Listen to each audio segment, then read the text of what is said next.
Let's just take a moment to listen to Brendan Rodgers and listen to some facts about what's actually going on in the current Celtic transfer situation. Well, not listen. As soon as any players come in, you guys will be the first to know about it. Until then, we're just a lot of work going on behind the scenes. Players target it, clear over the obviously last numbers of months.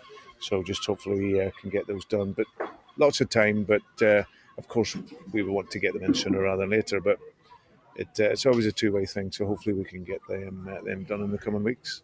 That's the plan. I think every manager would like them in the first day, but what's most important, the players that we want are targeted. We know what we want to bring in to improve the squad, and I'm sure over the coming weeks we'll conclude the deals and, like I said, get us stronger for next season. We could have had 9 players in by now if we wanted, but it's all about the right players that we want to improve the squad. There's no point in us doing anything other than that, and sometimes that takes a little bit of patience. And in the world nowadays where everything's immediate, it's everyone thinks you can do it straight away, but it's not always the case. There's always a collaboration between ourselves and another club to get the players that we want. But I'm very hopeful that come the end of the window we'll have a really strong squad and be ready and prepared for the for exciting season. Now, Celtic don't play their first competitive game until August. There's no Champions League qualifiers this season. We do go to America. We do play tonight, and then we go to America. It is what it is with the transfers, but some fans just aren't happy, and some are just making shit up. Now, by no means am I saying that Brian from Stirling is talking absolute rubbish, but make your own mind up and see what you think. Rather well, thanks very much for asking. Good evening to you. Hi, Brian. Andrew. Hello. Well, I wanted to speak about I wanted to first of all paint the picture. I am not an unappreciative Celtic fan. I'm not on here to bitch and moan about who's buying at what time. But I'm looking at the 7 years. So the last 7 years, if you take the last 7 years, like you do know that we've went through 4 managers in those 7 years. The influx of players that have come in. We had this staccato that we seem to have a wee bit back. We had that staccato 4 years where you're just at the end of it, just picking up at the very end, and and it always worked. Obviously, because we won the league, obviously, with the exception of the COVID season, and it always works. But it leaves us within a framework. It leaves us within a certain level that we're either stuck at or we refuse to move off of. And in that, I mean that in order for us to obtain the money, right, and I'll take you back just a wee bit to Van Dijk. I hope you're staying with me in this thread. Van Dijk left us and he went down to Southampton for £20 million, or about 22 by the time it all was rinsed out and you got your monies on the kickbacks and everything. But he went from Southampton to Liverpool for nearer 70 million. Now, I don't think it was quite as much as 20 million, was it, Roger, from Celtic to Southampton? Was it about 12.5 million, I think, at the time? But carry on, Brian. I think you'll find that when the kick-ons, when the sell-ons were on, Celtic actually were up there round about 20 million, 19 something with all the add-ons. But my problem was that is because of the determination of Celtic to pay a certain amount, which determines on a sell-on value.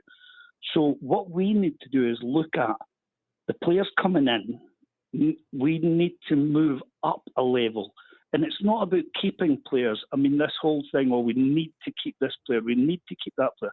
What we need to do is continue to elevate onto the levels so that the fans, because one day when the product is not as good as it should be, one day the fans will look away. Something else will take them on, and all the money in the world will not put them back. If the product on the park and making it as good as it was, the reason why I'm a Celtic supporter is because the Lisbon Lions shone the light.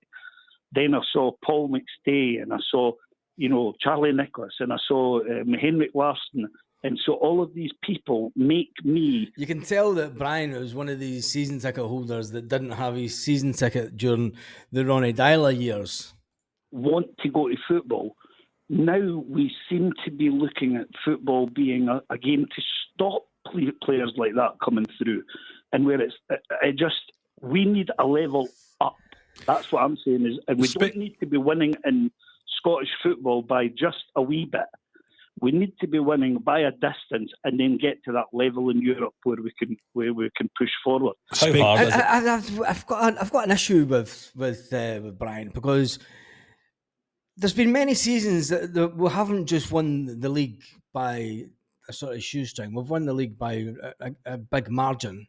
And I'll agree with them that we haven't pushed the boat out and we haven't punished other teams as much as we should have over the years. I mean, we could have buried one team in 2012 and we didn't. But it was a strange conversation, a strange call. What do you think? Tell me in the comments section. I think when it comes down to it is we would all like Celtic to spend more than what they have on players in previous seasons, but we need to look back to the whole Barkas situation. You know, you could spend £4.5 million on a goalkeeper and he can be absolutely rubbish, and then we end up letting him go for absolutely nothing. You can bring in the likes of Cameron Carter-Vickers. We paid £6 million for him. If we were to sell Cameron Carter-Vickers this summer, you're looking at 10 to 15 million for to sell Cameron Carter-Vickers down south. 15 to 20 million easily. I mean, there's the defenders down south going for far more than what Cameron Carter-Vickers is worth. A lot of people will probably jump on that comment and say there's no way is Cameron Carter-Vickers a 15 to 20 million pound player. Well, he is in the English transfer market. It's as simple as that. Absolutely. I think if you've got the money, if you've got the players identified, and you can have those players into your club, the quicker the better. Because Celtic, it's not about so much overspending, it's about finding the quality. And if it costs just that bit more than what the ceiling of the wages, then you need to lift the ceiling slightly, or even a big bit.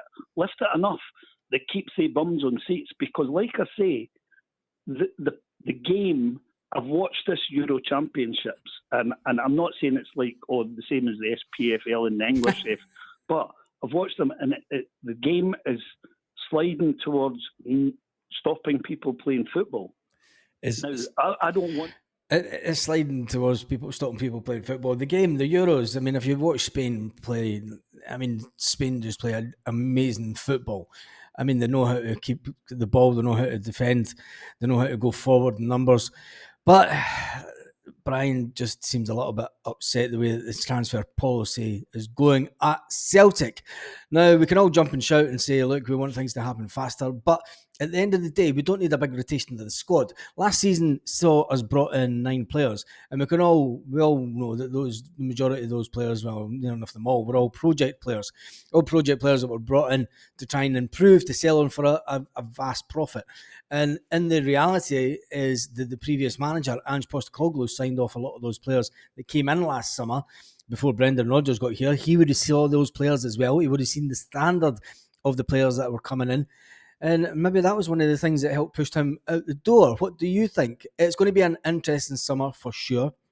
The fact that Brendan Rodgers will have his first full transfer window where he gets to make the decisions, he gets to get the players in. And like Brendan said at the start of this video, we could have had 9 players in before now if we really wanted to just go out and get any old player. But I think this year is a year where Celtic fans, and me included, we need to just be a little bit more patient, because if you want to get a real good quality player, sometimes other clubs don't play ball. They don't want to sell their player. They put in obstacles in the way. They try and keep the player. They try and delay negotiations. And it's standard. Somebody said to me today, someone said in a comment saying, you need to tell them about the 3 players that have knocked back Celtic and a goalkeeper that's knocked back Celtic already. That's standard when it comes to any season. I mean, there'll be players that knock back Celtic every year that never get spoken about. Never get spoken about. Never uttered the word. Until there's an offer on the table, and an accepted offer by the club, and then if a player knocks back it, well, then we can talk about it. But to just grab stuff out of thin air is just talking absolute nonsense. Anyway, on that note, have a fantastic day, Celtic fans, wherever you are around the world. lit. Roll up to the party, roll up